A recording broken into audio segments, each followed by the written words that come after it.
السلام علیکم dear sisters, آج کی ویڈیو میں آپ کے ساتھ بہت خوبصورت باتیں شیئر کرنے والی ہوں۔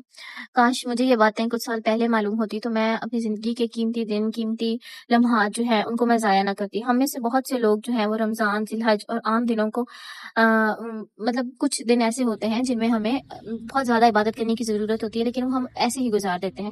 نہ ہمیں وقت کی قدر ہوتی ہے، نہ عبادت کی اہمیت کا احساس ہوتا ہے۔ لیکن جب انسان دین کے قریب آتا ہے تو اسے سمجھ آتی ہے کہ اصل سکون جو ہے وہ تو اللہ تعالیٰ کی عبادت میں ہے اور اس کو یاد کرنے میں ہے۔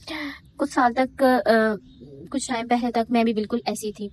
میرے لیے بھی یہ دن جو تھے وہ بس عام دن تھے، نہ مجھے ذکر کی عادت تھی اور نہ ہی مجھے وقت کی اہمیت کا پتہ تھا۔ لیکن جب اللہ تعالیٰ نے دل میں احساس ڈالا تو واقعی ریئلائز یہ ہوا کہ کتنے قیمتی دن جو ہے وہ میں نے ضائع کر دیے ہیں۔ ہم اکثر کہتے ہیں کہ وقت نہیں ملتا، لیکن سچ بات جو ہے وہ یہ ہے کہ وقت ہوتا ہے، بس برکت نہیں ہوتی۔ اور جب برکت نہیں ہوتی تو وہ کس لیے نہیں ہوتی؟ کیونکہ ہم اللہ تعالیٰ کو یاد نہیں کرتے، اور وقت میں برکت صرف اللہ تعالیٰ کی یاد سے آتی ہے۔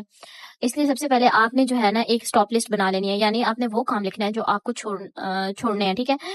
فار ایگزامپل فضول ویڈیوز دیکھنا، غیبت کرنا، ہر وقت اسکرولنگ کرنا، فضول جو ہے آپ نے گوسپس کرنا اور لوگوں کو جج کرنا، اور بھی بہت سے ایسے کام ہیں جن سے ہمارے دل میں سختی پیدا ہوتی ہے۔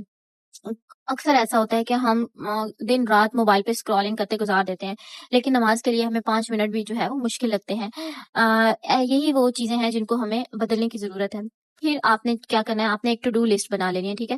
روزانہ جو ہے آپ نے نیک اعمال کی ایک لسٹ بنا لینی ہے، جو آپ نے یہ اپنا گول سیٹ کرنا ہے، ٹھیک ہے؟ گولز کیا ہوں گے کہ آپ نے فجر کی نماز کسی بھی صورت مس نہیں کرنی، ٹھیک ہے؟ روزانہ آپ نے قرآن پاک کی تلاوت کرنی ہے، چاہے وہ ایک پیج ہی آپ کیوں نہ پڑھیں، بٹ پڑھنا ضرور ہے۔ صبح شام کے اذکار تو میں کہتی ہوں بہت ضروری ہیں، آپ مطلب پروٹیکشن میں آ جاتے ہیں۔ روزانہ جو ہے آپ نے کم سے کم آپ نے 100 دفعہ استغفار لازمی پڑھنا ہے، ٹھیک ہے؟ درود شریف کو آپ نے اپنی زندگی کا حصہ بنا لینا ہے، اور سب سے بڑی بات کہ آپ نے والدین کے ساتھ جو ہے وہ بہت اچھا رویہ رکھنا ہے، اور کسی نہ کسی کی مدد ضرور کرتے رہا کریں۔ جب ہر ذکر آپ بار بار پڑھتے ہیں تو یقیناً آپ کے دل میں ایک الگ ہی خوشی اور سکون ہوتا ہے، ٹھیک ہے؟ آپ کو سکون ملتا ہے اللہ تعالیٰ کے ذکر میں، اور شروع میں آپ کو مشکل لگتا ہے، لیکن جب عادت بن جاتی ہے تو پھر دل آپ کا خود بخود کرتا ہے کہ آپ اللہ تعالیٰ کے ذکر میں مصروف رہیں۔ آپ روزانہ یہ عادت بنا لیں کہ آپ نے 1000 بار استغفار پڑھنا ہے، 1000 بار درود شریف، اسپیشلی ان دنوں میں ذی الحج کے دن چل رہے ہیں، ان دنوں میں آپ نے لازمی یہ تسبیح جو ہے اس کو اپنا معمول بنانا ہے، لا الہ الا اللہ کا ورد کرنا ہے، سبحان اللہ و بحمدہ سبحان اللہ پڑھنا ہے، الحمدللہ پڑھنا ہے۔ آپ بلیو کریں کہ یہ اذکار صرف الفاظ نہیں ہوتے، یہ دل کی صفائی اور روح کے سکون کا ذریعہ ہوتے ہیں۔ سب سے ضروری بات یہ ہے کہ آپ نے اپنے قیمتی دن جو ہے ان کو ضائع نہیں کرنا، کیونکہ وقت واپس نہیں آتا۔ یہ عبادت جو ہوتی ہے ہم جتنی زیادہ کرتے ہیں یہ تھکاوٹ بن جاتی ہے، کچھ ٹائم کے بعد جو ہے یہ ایک دن نہیں لگے گا، 2 دن نہیں گزریں گے تو آپ کی تھکاوٹ اتر جائے گی، لیکن جو نیکیاں، جو نیک اعمال ہیں وہ آپ کے مرتے دم تک آپ کے ساتھ جائیں گے اور آخرت میں آپ کا ساتھ دیں گے۔